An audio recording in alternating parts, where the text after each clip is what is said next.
မြက်ကိုဒီအင်ကြီးပတန်လေးဆွဲပြပေးပါလားဆိုပြီးတော့ဒါမေးထားလို့မြက်ဒီအင်ကြီးပတန်လေးကိုဆွဲပြပေးပါမယ်ရှင်။တွားရှိမှရင်ပုံးလေးနော်ရင်ပုံးလေးကိုမှအချွန်ဒီဇိုင်းလေးတွေပုံဖော်ထားအဲ့ဒီပတန်လေးကိုဆွဲပြပေးပါမယ်ရှင်။ပထမဆုံးလေဘင်းလေးကိုအရင်ဖောက်ပေးရပါမယ်။လေဘင်းဖောက်မယ်ဆိုရင်သူ့ပုံစံလေးကိုနော်ကိုကလေဘင်းပေါ့အဲ့ဒီပုံစံလေးလောက်ဆိုရင်တော့ဒီ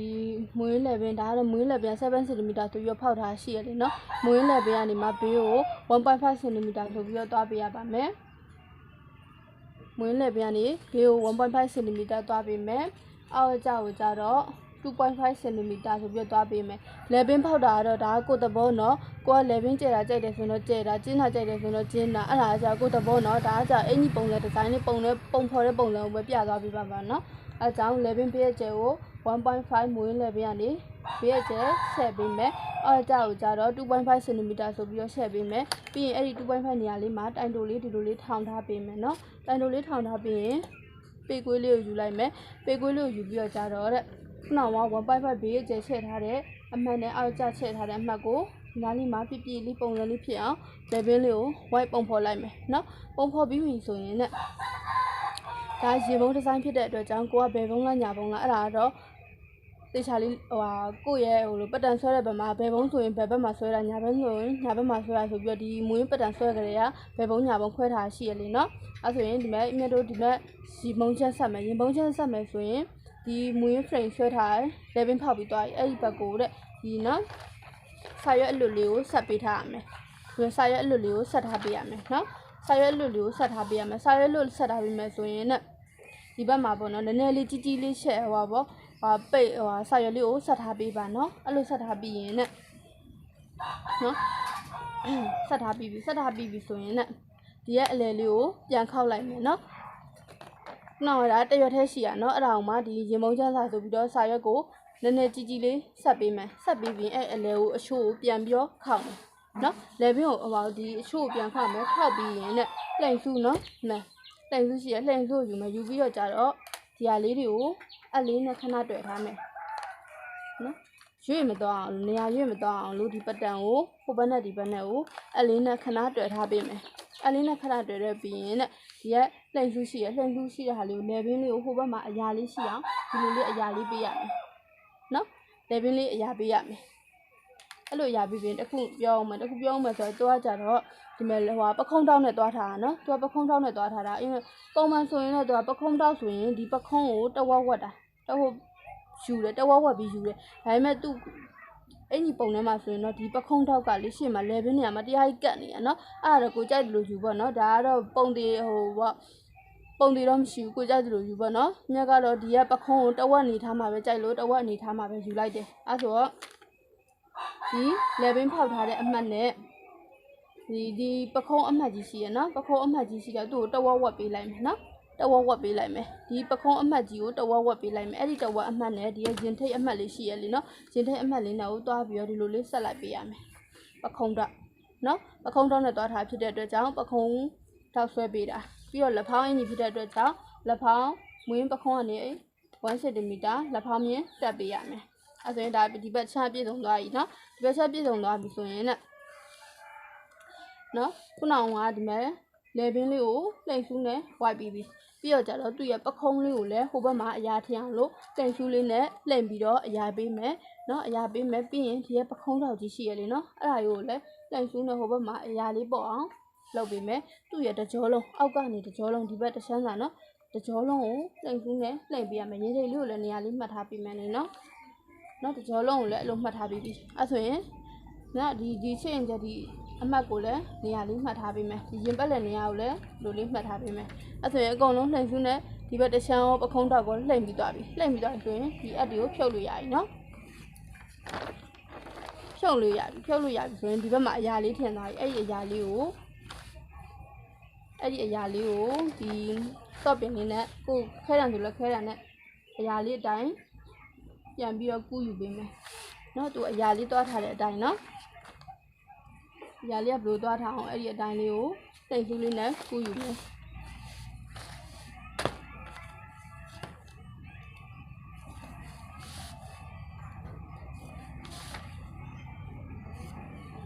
ဲ့ဆိုရင်အရာလေးကဒီမှာအခုဒီလိုပုံစံတိုင်းတွားထားတယ် လိုပုံစံတိုင်းတွားထားပြီးအဆိုရင်နဲ့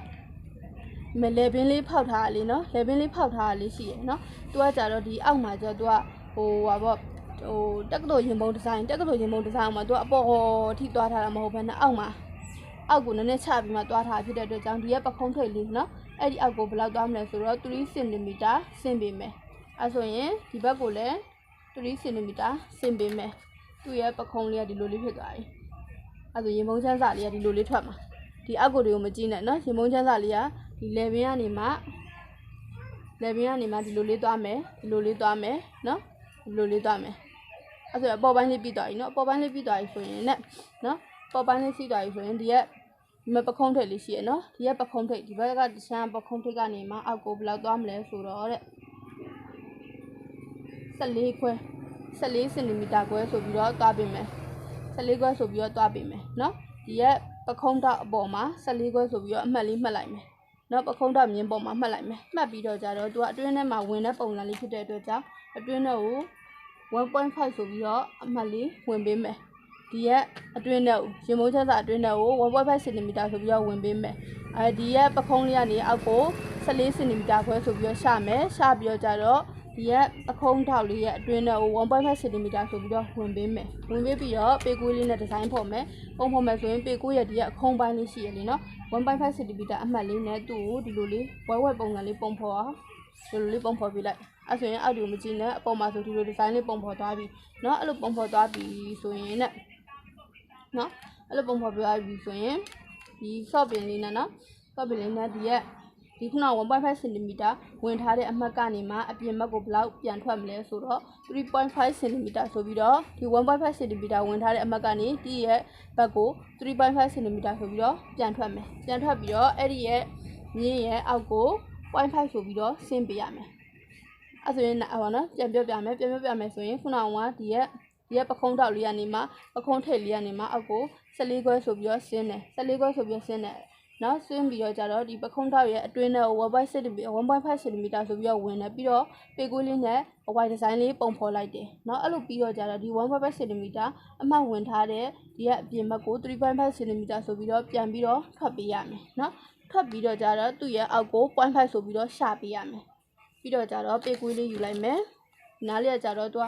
အောက်ကိုရှွန်းတဲ့အဝိုင်ပုံစံဒီဇိုင်းလေးဖြစ်တဲ့အတွက်ကြောင့်ပေကွေးရဲ့ဒီရဲ့အဝိုင်ပုံစံအဝိုင်လေးနဲ့သူ့ကိုနားလေးမှာဝိုင်လေးသွားပြီးယူပေးလိုက်မယ်နော်ဝိုက်လေးယူပေးပြီးရင်လည်းနားလေးမှာကျတော့သူကဟိုလိုအရှွန်လည်းမဟုတ်ဘူးနော်ဒီလိုဝိုက်ထားတာပုံစံဖြစ်တဲ့အတွက်ကြောင့်သူ့ရဲ့အောက်ကို3.5 ထွက်တယ်ပြီးတော့ 0.5 ဆင်းတယ်အဲ့ဒီအောက်ကို1 cm ဆိုပြီးတော့ဆင်းပေးမယ်ဆင်းပြီးတော့ကျတော့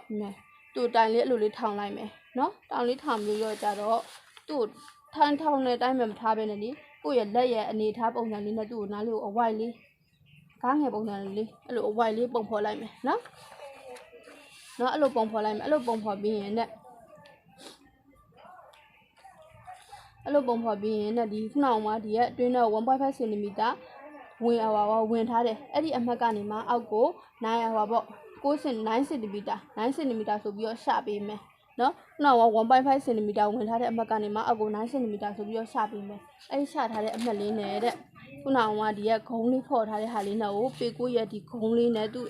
အညီမှာပုံဖော်ထားတဲ့ပုံစံလေးနဲ့တို့ဒီလိုလေးအဝိုင်လေးကိုဒီလိုလေးသွားပေးရမယ်အဲ့ဆိုရင်ဒီမှာပုံစံလေးလိုလေးပုံဖော်သွားပြီနော်ပုံဖော်သွားပြီဆိုရင်ဒီမှာအဲ့လိုပုံဖော်ပြီးသွားပြီဆိုရင်နဲ့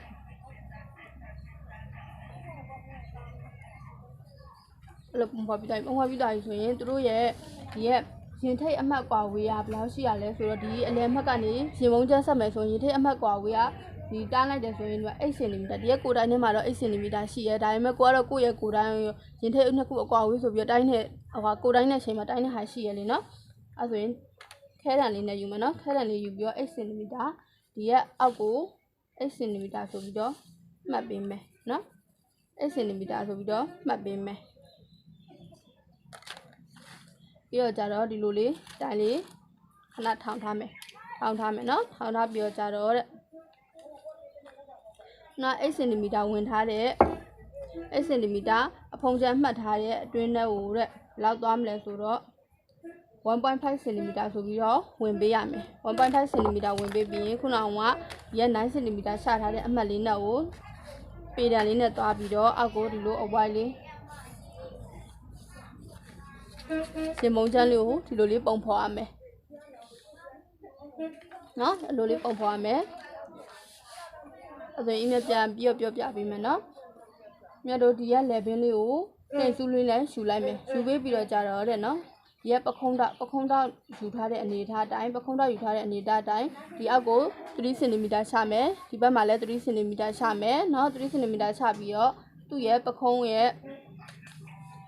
ထိတ်ကနေမှအောက်ကို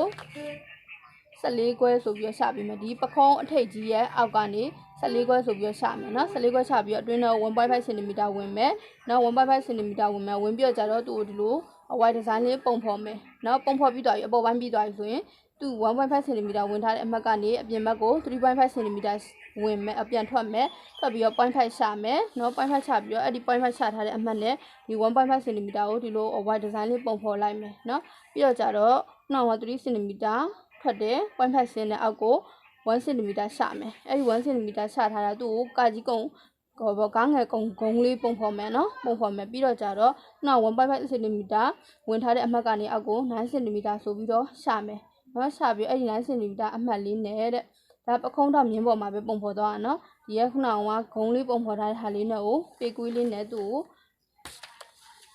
ဒီလိုလေးဆက်ပေးလိုက်မယ်နော်ဆက်ပေးပြီးဆိုရင်ဒါအပေါ်ပိုင်းရက်ပြီးအပေါ်ပိုင်းပြီးဆိုရင်အောက်ကိုလည်းဝိုင်းဝိုင်းလေးဖြစ်နေတာအောက်ကိုဝိုင်းဝိုင်းဖြစ်တော့မယ်ဆိုရင်တစ်ချက်စဉ်းစားရမှာကြတော့ရင်းကျဲနှစ်ခုအကွာဝေးကဘယ်လောက်ရှိတော့အဲ့ဒါကိုတိုင်းလိုက်မယ်တိုင်းပြီးတော့ဒီအောက်လေးမှာခဲတံလေးနဲ့ပဲယူမယ်နော်ခဲတံလေးနဲ့ပဲဒီလိုတန်လို့အောက်ကိုအဲ့လိုကြောလုံးတိုင်းသွားပြီးတော့ကြတော့ခဲတံလေးနဲ့လို့မှတ်ထားလိုက်မယ်မှတ်ထားပြီးတော့ကြတော့ဒီ1.5 ရင်းကျဲအကွာဝေးရဲ့အတွင်းနဲ့ကို 1.5 cm ဆိုပြီးတော့ဝင်ပေးရမယ်1.5 cm ဝင်ပေးရမယ်เนาะဝင်ပေးပြီးတော့ကြတော့ဒီရဲ့ပေကွေးလေးနဲ့ပေကွေးနဲ့ဖြစ်ဖြစ်ပေတံနဲ့ဖြစ်ဖြစ်ရတယ်เนาะပေတံလေးနဲ့ပဲယူလိုက်မယ်ခုနက1 cm 1.5 cm ဝင်ထားတဲ့အမှတ်နဲ့ခုနကဒီ9 cm အောက်ကိုရှာထားတဲ့အမှတ်လေးနဲ့ကိုဒီလိုလေးပုံဖော်လိုက်မယ်အဲဆိုရင်ရှင်မုံဒီဇိုင်းလေးရဒီလိုလေးပုံဖော်သွားပြီเนาะဒါလေးကိုညှက်ပြပေးမယ်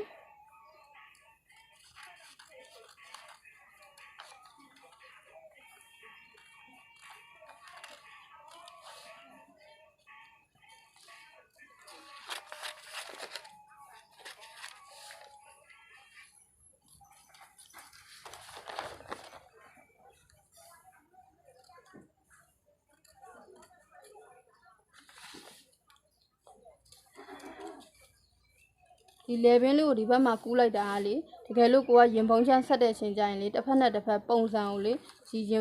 င်ပုံးလေးကဒီလေဘင်းပေါ်လေးမှာကွက်တိကျတဲ့အနေထားကိုရအောင်လို့เนาะ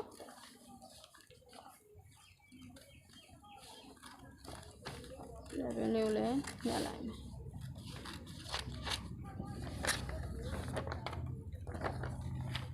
်အခုရင်ပုံးချမ်းလေးကဒီလိုလေးဖြစ်သွားတယ်ဒါရင်ပုံးချမ်းလေးယူပါเนาะဒီအခန့်ချမ်းတော့အခန့်ချမ်းဒါကြအင်ကြီးဒီဇိုင်းဆွဲတဲ့ပုံစံကိုပြပေးရနော်